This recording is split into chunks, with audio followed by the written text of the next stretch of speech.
Hi guys, welcome back to the channel. So welcome to Mallu in Bangalore. So yet another episode of beautiful dish.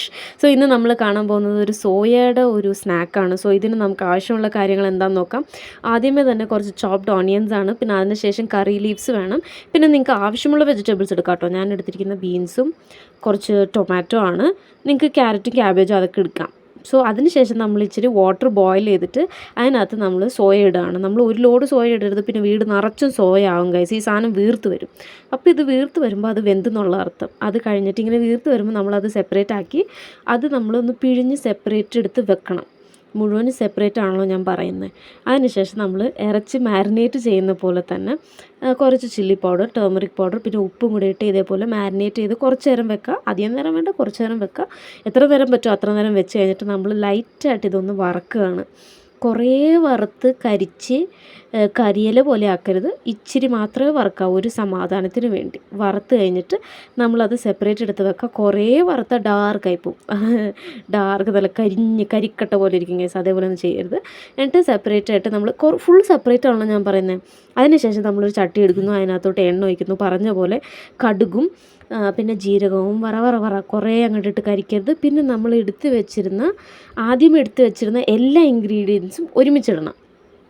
അതായത് ഉള്ളിയും കറി leaves, പിന്നെ ഞാൻ ബീൻസാണ് എടുക്കുന്നത്. നിങ്ങൾ ബീൻസും ക്യാരറ്റും ക്യാപ്സിക്കവും ക്യാബേജും നിങ്ങൾക്ക് ആവശ്യമുള്ള എന്താണെന്ന് വെച്ചാൽ അതൊക്കെ ഇടാം. ഹൈലി ഹെൽത്തി ആക്കാൻ പറ്റിയൊരു സാധനമാണ്.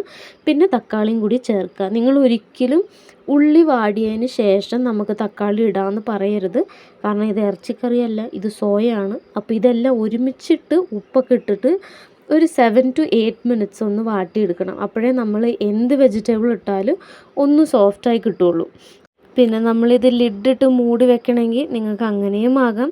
അതൊരു 5 to 7 മിനിറ്റ്സ് കഴിയുമ്പോൾ നമ്മൾ ഇച്ചിരി മസാലകൾ ചേർക്കുകയാണ്. ആദ്യമേ തന്നെ ചില്ലി പൗഡർ, പിന്നെ ടേമറിക് ഇടണം. പിന്നെ അതിന് ശേഷം നിങ്ങൾക്ക് ആവശ്യമുള്ള മസാല, അതായത് ചിക്കൻ മസാല ആണെങ്കിൽ ചിക്കൻ മസാല.